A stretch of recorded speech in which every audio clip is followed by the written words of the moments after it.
program for the performing arts. Crescendo is a production of international artists in New York City and Seattle, Washington. Thank you for joining us.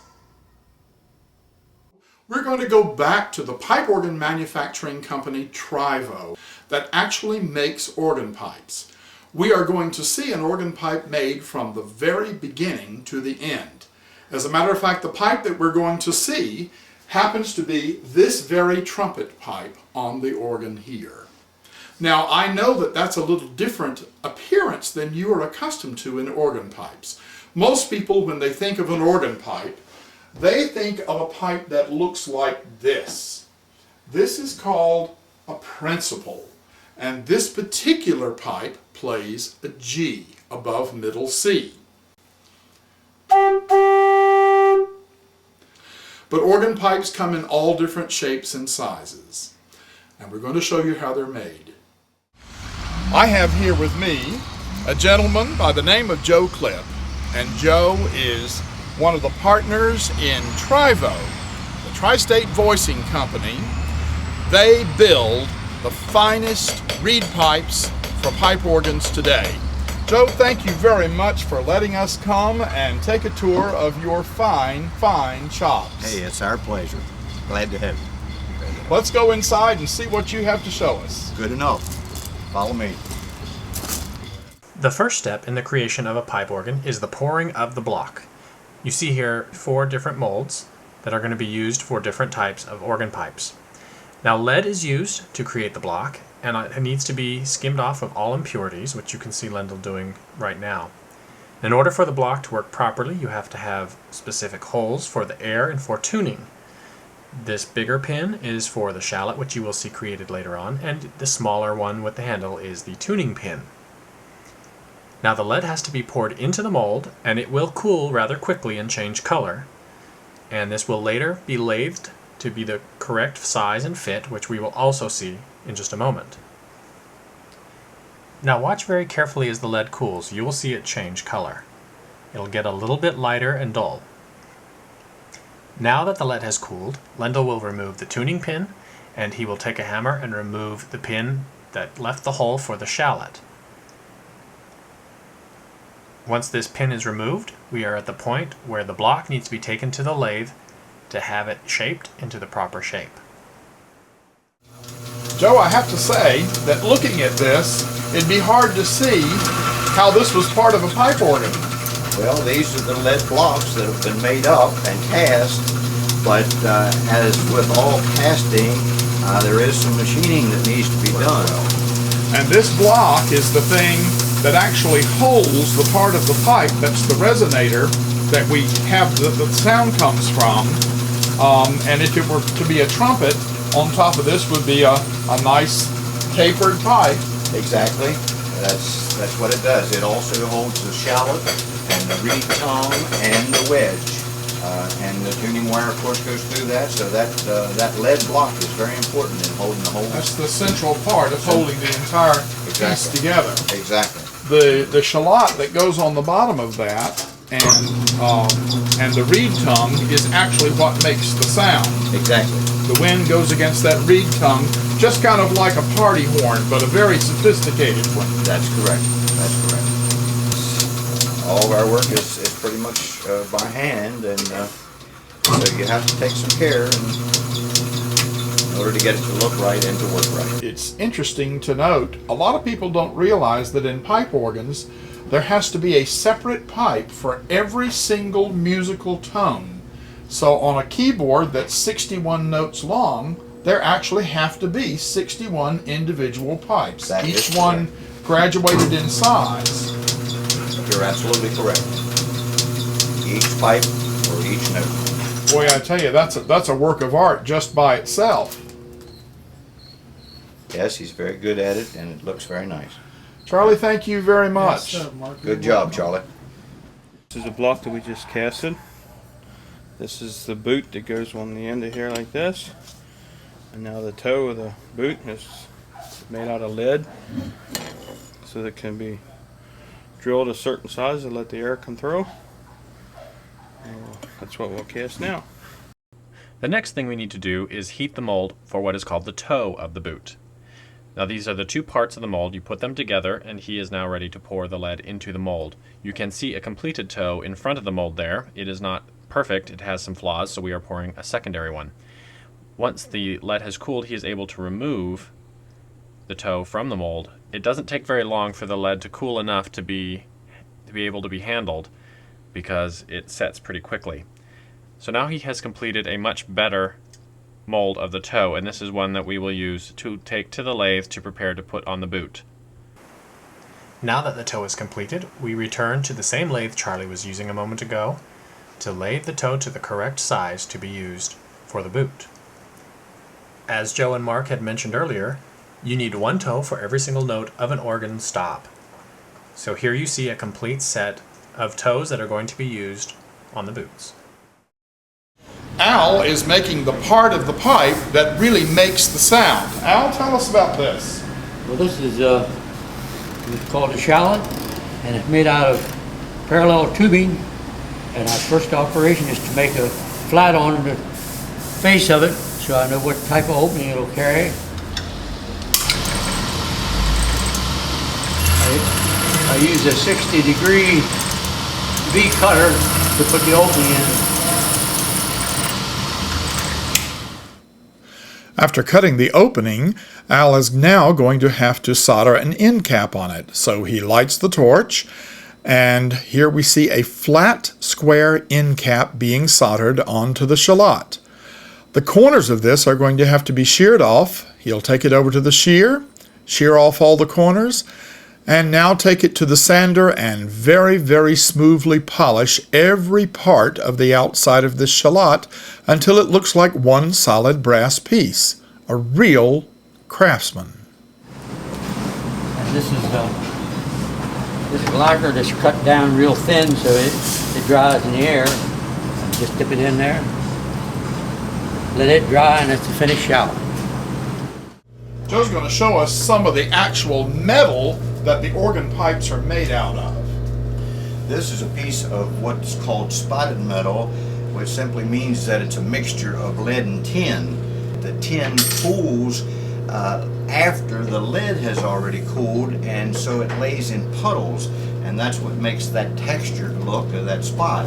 But as you can see, the backside of it has been planed, which eliminates a lot of waste. And this is the zinc that's actually cut out and ready to make these pipe resonators out of. Exactly. That's the top section there of a full-length, 16-foot, small-scale trumpet. That's what that is. How does this get folded around so that it actually becomes round? It's all done by hand. The boys, 3 or 4 of them, get on there, and it's actually wrapped around a steel form, what we call a mandrel. And then they actually take beaters, maple beaters, and there again, a hand process where the metal is actually formed around a steel mandrel. Clipp will now show us how to make a spotted metal bell and a zinc stem for one of these trumpet pipes. Describe it.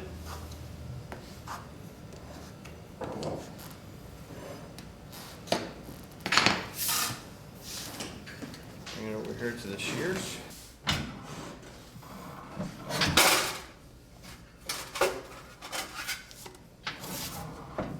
Now what we are seeing Lendl do here on the shears is cut the stem. He can only cut the straight edges because the blade is not designed for rounded edges. He has to use a scribe tool, which we will see in a moment, to carve out the curved edges and do that by hand.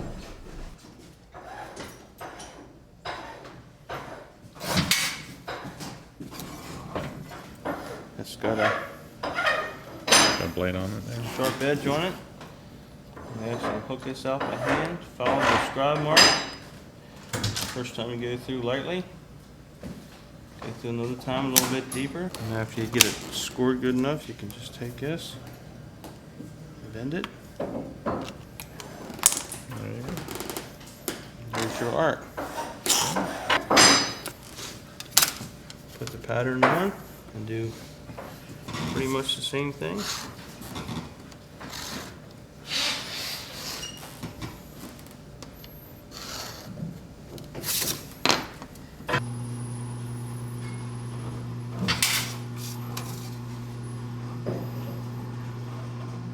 And now we are again on the shears cutting the bell, and he takes the scribe tool again once more, has to cut both ends of the bell since both the top and the bottom part of the bell are curved. The scribe tool is necessary. As I'm sure you can imagine, it takes a very steady hand to be able to stay within the lines of the curve to make sure that you do not go outside of it, because you do need to get a clean cut.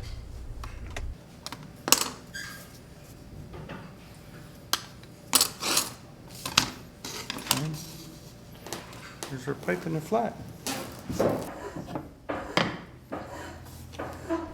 Now what Lendl is doing is taking a mandrel, and he will be shaping both the stem and the bell around the mandrel. The mandrel has a specified size, a specific cone shape at a specific angle for each rank that needs to be created. He will be shaping both the bell and the stem on this mandrel. Now once he has shaped these, he'll be putting the mandrel in a vise and then pounding the shapes to be more exact. Now with the mandrel firmly in place, he's able to shape the stem of the reed pipe to be more exact, more round. This will allow them to be able to solder the two pieces of the pipe together.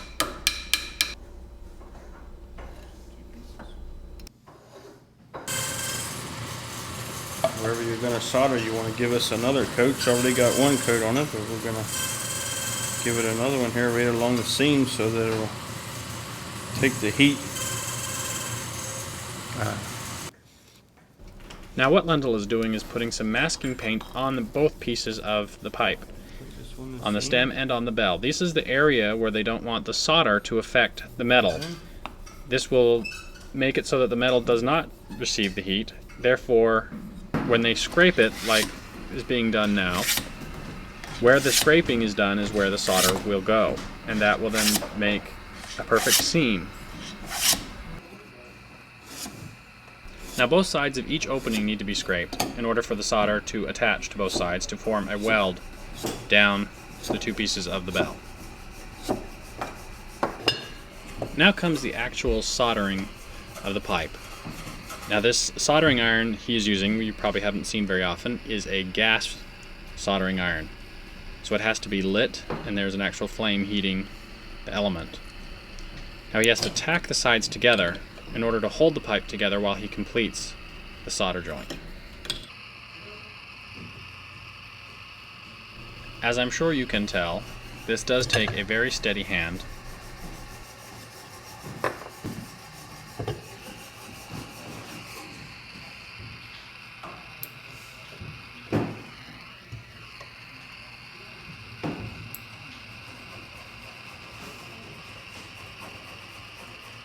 And look at what a perfect seam he is creating.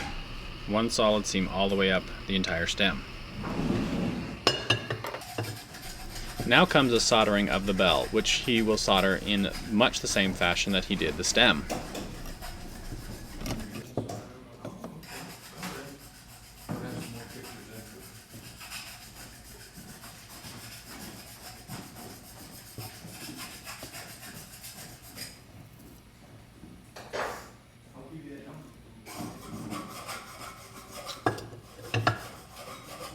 And here we have a completed stem and bell. Now both of these need to be prepared to be soldered together. So we have to create a flush surface on both ends where the soldering is going to come together. After soldering those together, the ends are not going to be completely flush. So we take a plane to the bell. It's got a soft enough metal, whereas the stem needs to go to a sander to smooth out the end. It is a much harder metal.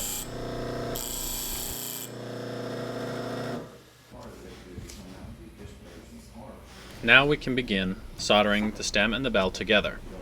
Now the paint has been applied, the heat-resistant paint has been applied to both sides, and now he will tack the two pieces together and then create his soldering joint. Now he is using the same method as before, using the gas-heated soldering iron. He finishes the complete soldering joint.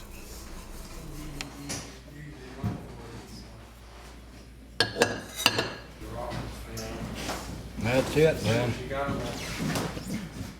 Now we're going to go over to the drill press where Clipp, Joe's son, is working very steadily on putting a perfect depression in the lead block to accept solder. A small brass ferrule has to be fitted in and soldered perfectly into these depressions. Now the brass has to be completely polished so that it will have a very shiny surface and a very open surface for the solder to stick to. He cleans one side and then turns it around in the drill press and uses the emery cloth to clean the other side. We'll go over to the actual block where the soldering is done now. Here we see the torch, and we see Lindell setting some tacking points, and then he will very quickly just use his iron to add solder in a wonderful puddle that will look very, very clean, and it will make an extremely tight and solid solder joint to last through the ages. Give her a moment to set up.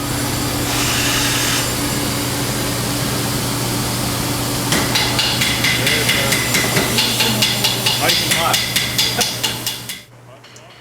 Only the smaller pipes need that brass ferrule, which we saw Lindell just solder. This trumpet pipe is a little larger, so it gets soldered directly into the block, which we will see Lindell doing now.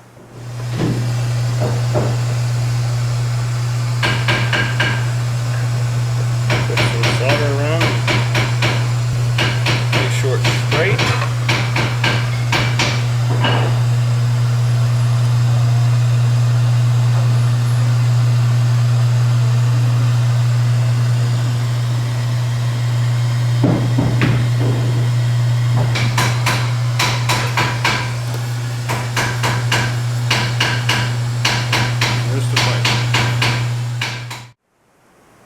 Leaving the paint that was used to keep the solder from sticking to the pipe would affect the way the pipe sounds when it is played.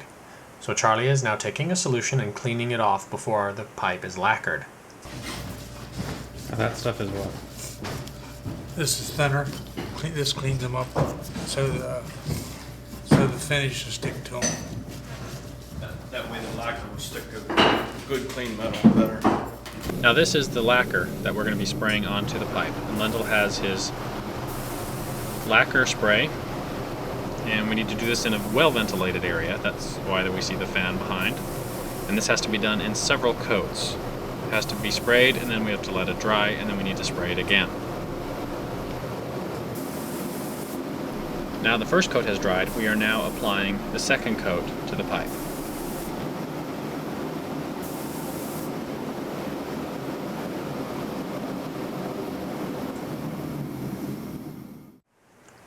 After the lacquer has dried, Joe takes the pipe and attempts to find the right size shallot for voicing the pipe, which he will show us how he does. Alright, we'll cut a tongue here. Now first Joe has to find a piece of metal for the tongue, the proper thickness, and cut a piece that will fit onto the shallot. But I don't remember what size block it was. Yeah, I've got one here that fits it. I found one.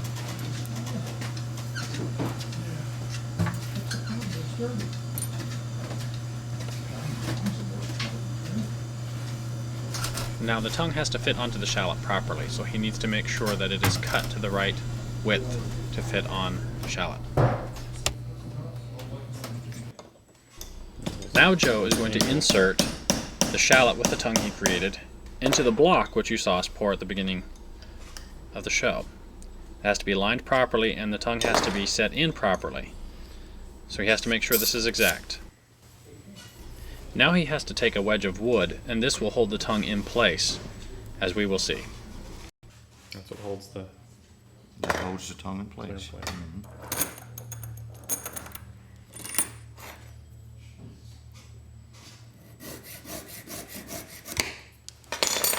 On here, and then you lay it on the tongue, and it'll shine. That water will make it stick enough that it'll shine it up.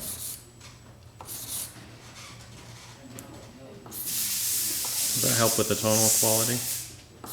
Well, yes, and it makes it nice and smooth, and it also will clean it with alcohol and that way it'll eliminate corrosion for years and years.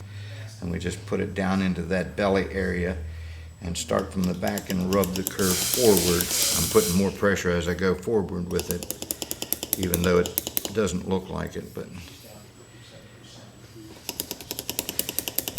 and as you pull it back onto the straight part, you can see the curvature start lifting up on it.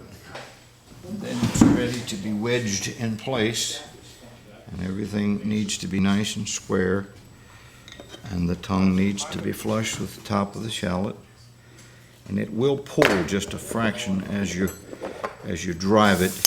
You don't want to drive it overly much, but good and snug to keep the reed in place.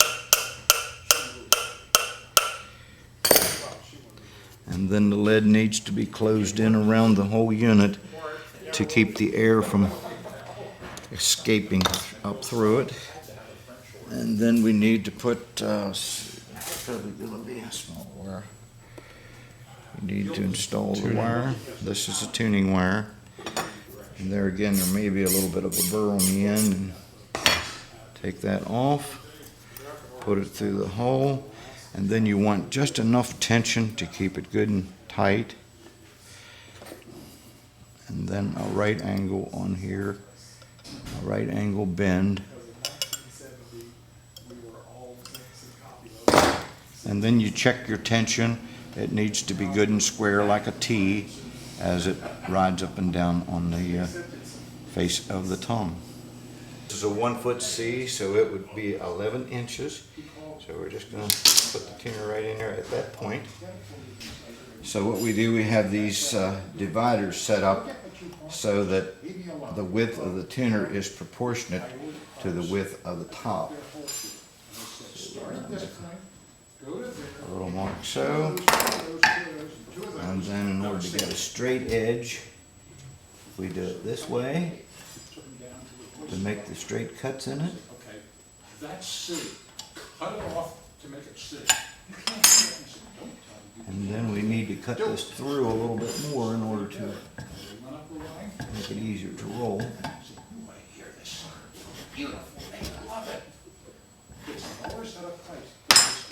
Trim off the excess. They can do it.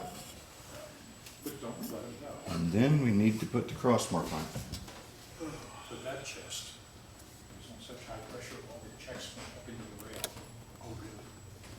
We didn't have heavy to And cut it along the sides. One-stop steamer check off the truck, cracked it right in the midpoint. 2 days before it shipped.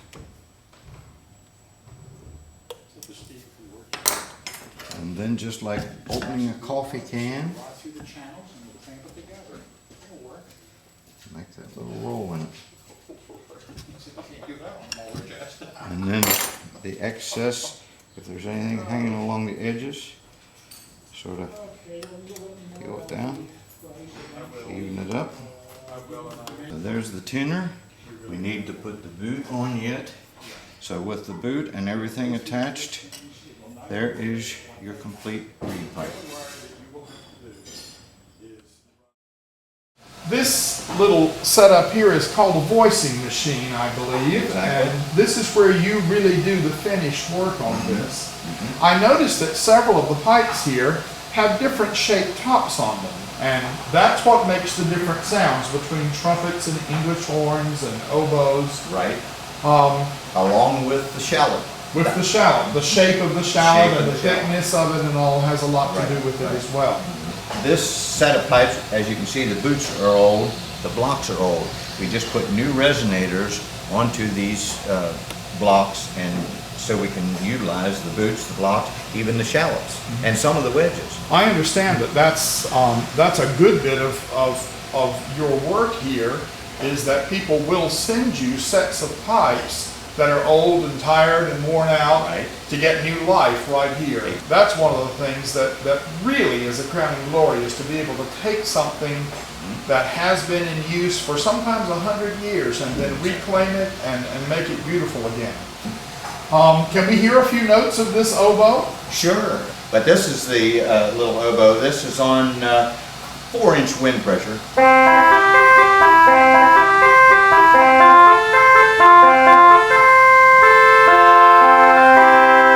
And then if you want to get a little tricky with it,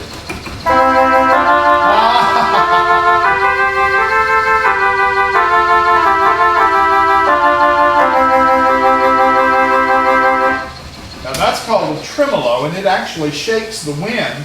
And that presents some very special problems, because when you get the wind unsteady, if the voicing in the pipe is not really excellent, you get all of these strange sounds happening within the pipe when you turn the tremolo on and start shaking the wind. I heard, of course, with this, that it's just perfect. but we try to make each pipe shake the same. So it's a kind of a touchy thing that needs a lot of tender loving care and adjustment along the way in order to make it work correctly, yes. The craftsmanship that you find in companies like this is a great deal of what made America great. And it's too bad that so much of this is getting lost today, because this is a wonderful pipe shop. It is 100% totally American, and it's still the finest reeds, to my ears, in the world today. We certainly want to thank the people at TRIVO for allowing us to come and film them building organ pipes today. Many of the fine pipe organs in Seattle have pipes made in this very shop by the TRIVO Company. Thank you for joining us on this episode of Crescendo.